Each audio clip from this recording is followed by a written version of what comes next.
with just Bernie and Joe on the stage, Yes. you're going to give Joe Biden Yep. a kind of 2 hours to speak. 2 hours to speak. Yeah. You're going to give him his leash is going to be real loose. Mm-hmm. You know what I'm saying? The more Joe Biden speaks, yeah, the worse it looks. The worse it looks. So, we've said before that during debates, a lot of times he gets lost in it. Yes, he gets lost in the debate. But see, I guess he has the benefit of having a lot of people on stage. Yeah, he do. And so that time is split up. So even when he has bad moments, yes, it's highlighted. But man, there's so many other highlights to look at. Mm-hmm. So now Joe Biden is going to be going one-on-one with Bernie Sanders. I think maybe at the end of the day, this is the best thing that could have happened. That everybody gets out. Yeah. Yeah, it's like I guess the power play was a smart play. For the moderates. For the moderates. Yeah, they had to do that. They had to do that. So that was their last play. If they didn't do that, Super Tuesday would have went in huge proportions for Bernie Sanders. So it was a calculated risk. Now, I'm not even sure if they were considering potential consequences of that.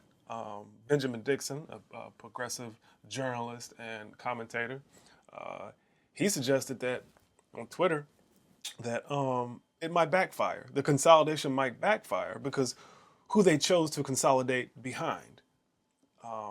And this presents a potential for Joe Biden to be exposed more so than he was before the consolidation. Because he has to speak. And that's all he has to do. Now, I will say, though, without really an attack from Bernie Sanders on the debate stage, just responding to questions is going to be difficult for Joe Biden because, we know that the moderators can choose to look like they are not impartial, and that has happened many times throughout this whole process. But for 2 hours, I don't believe they're going to be able to keep that up. So responding to questions, you're going to have to challenge candidates, and to some degree, you're going to have to challenge Biden, no matter what network it is.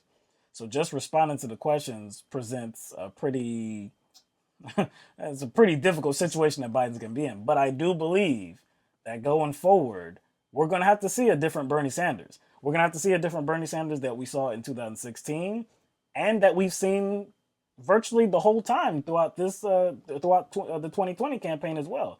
He's going to have to actually go on the attack instead of just playing defense. Sometimes he does it. Sometimes it's in passing. Sometimes, it's a passing comment, a sarcastic comment. We're actually going to have to hear some attacks on Joe Biden, not personally, but actual attacks on his record and past things that he has said and things that he has done. If Bernie Sanders fails to realize that is what's needed for this moment, then he's going to put himself in a pretty difficult position.